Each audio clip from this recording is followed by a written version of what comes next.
Hello दोस्तों, राधे राधे, जय श्री कृष्ण, जय माता दी। तो हल छठ कब है और उसकी पूजा सामग्री क्या है और विधि क्या है, आइए जानते हैं और उसकी कथा भी सुनेंगे। हल छठ का त्यौहार जन्माष्टमी के 2 दिन पहले मनाया जाता है। इस दिन भगवान कृष्ण के बड़े भाई बलराम जी का जन्म हुआ था, इसलिए इसे कभी बलराम जयंती और बलदेव छठ भी कहा जाता है। इसके अलावा उत्तर भारत के कई राज्यों में इसे ललही छठ के रूप में जाना जाता है। एक्चुअली हम लोगों के वहाँ ललही छठ ही कहा जाता है इसे। हल छठ यानी ललही छठ का त्यौहार हर साल भाद्र पक्ष की कृष्ण पक्ष की षष्ठी तिथि को मनाया जाता है और इस साल यह 14 अगस्त को पड़ रही है। इस दिन महिलाएं अपनी संतान के लिए व्रत रखती हैं और ईश्वर से उनके सुख और स्वस्थ जीवन की कामना भी करती हैं।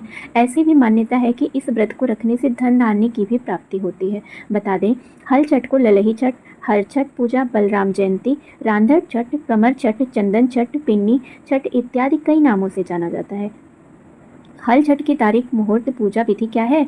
तो 14 अगस्त दिन गुरुवार के दिन यह हल छठ मनाई जाएगी और इसकी तिथि प्रारंभ होने की 14 अगस्त दिन सुबह 4:23 से होगा और इसका समापन देर देर रात 2:07 पे होगा। इस दिन भगवान बलराम, शीतला माता और कुछ स्थानों पर अन्नपूर्णा देवी या गृह लक्ष्मी की पूजा की जाती है।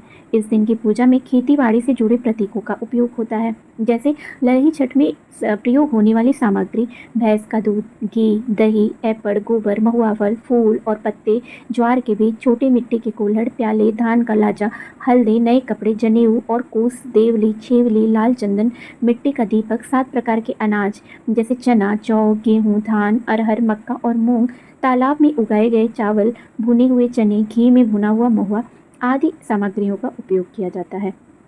ललही छठ के दिन सुबह जल्दी उठकर महुआ के दांतों से दांत साफ कर लें, फिर उसके बाद स्नान कर स्वच्छ वस्त्र धारण करके व्रत रखने का संकल्प लें। घर की दीवारों पर भैंस के गोबर से छठ माता का चित्र बनाएं और इसके साथ हल, सप्त ऋषि और पशु और किसान के भी चित्र बनाएं। घर में बनाए गए एपर से सभी की विधि विधान से पूजन करें, फिर एक चौकी पर कपड़ा बिछाकर और उस पर कलश स्थापित करें। चौकी पर भगवान गणेश और माता पार्वती की प्रतिमा रखें और विधि विधान से पूजन करनी चाहिए। एक मिट्टी में कुल्हड़ में ज्वार और महुआ भर ले और एक बर्तन में देवली, छेवली रखी जाती है। इसके बाद हल छठ को माता की विधि विधान पूजा की जाती है और फिर कुल्हड़ और बर्तन की पूजा की जाती है। इस पूजा में 7 प्रकार के अनाज, भुने हुए चने का भोग लगाया जाता है। इसके अलावा पूजन में भगवान को हल्दी की रंग से आभूषण और वस्त्र अर्पित किए जाते हैं। भैंस के दूध से बने मक्खन से हवन पूजन की जाती है। तो इस प्रकार ललही छठ का व्रत किया जाता है। आइए जानते हैं इसकी कथा के बारे में। एक बार की बात है, एक ग्वालिन गर्भवती थी।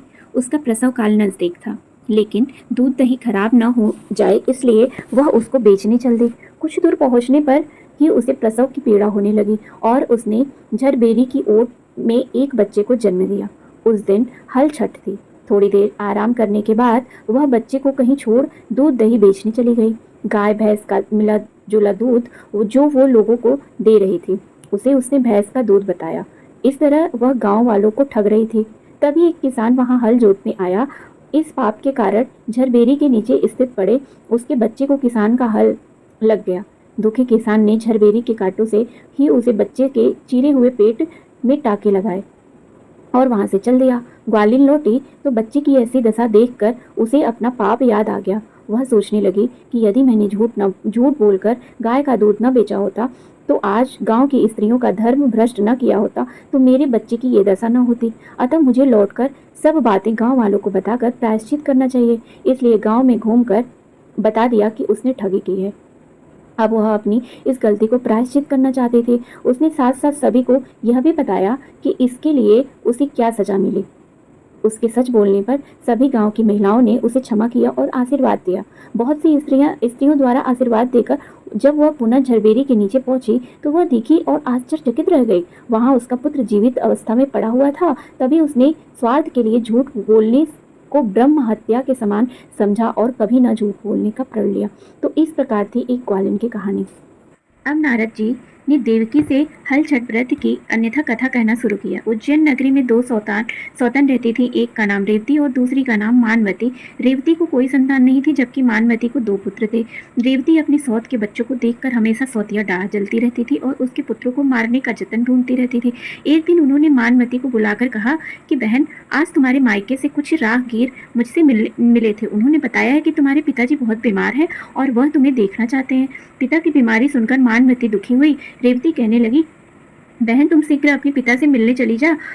तुम्हारे आने तक मैं बच्चों का ध्यान रखूंगी। सौत के बाद उस मन में मान लिया और अपने पुत्रों को रेवती के हाथों सुरक्षित देखकर मानवती पिता से मिलने मायके चली गई। अब रेवती बच्चों को मारने का अच्छा मौका जानकर उन दोनों बच्चों को मारकर जंगल में फेंक आई। इधर मानवती अपने मायके पहुंची तो देखा पिता स्वस्थ देखकर पिता को बहुत आश्चर्यचकित रह गई। अपनी सौत की कही बातों को कह कुशल क्षेम पूछती है और अब मानवती को माता पिता ने अनहोनी के संदेह से पुत्री को जाने को कहती है। किंतु मानवती ने माता से कहा कि पुत्री, आज ललही छठ माता का व्रत का दिन है, अतः तुम तो पुत्रों की दीर्घायु की कामना से यह व्रत कर आज की जगह कल चली जाना।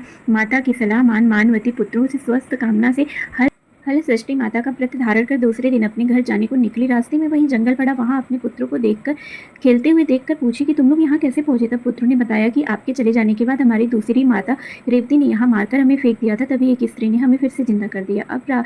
अब मानवती को समझते देर न लगी कि यह सब माता हल चट्टी की कृपा से संभव हो पाया है और माता की जयकार करते हुए घर को गई। नगर में रेवती मानवती के पुत्रों को जीवित देखकर माता हल चट्टी की महिमा जान सभी स्त्रियां हल छठ व्रत रखने लगी। तो ये थी हल छठ की महिमा और कथा। आपको वीडियो अच्छी लगी हो तो लाइक शेयर सब्सक्राइब करिएगा। जय माता दी, राधे राधे।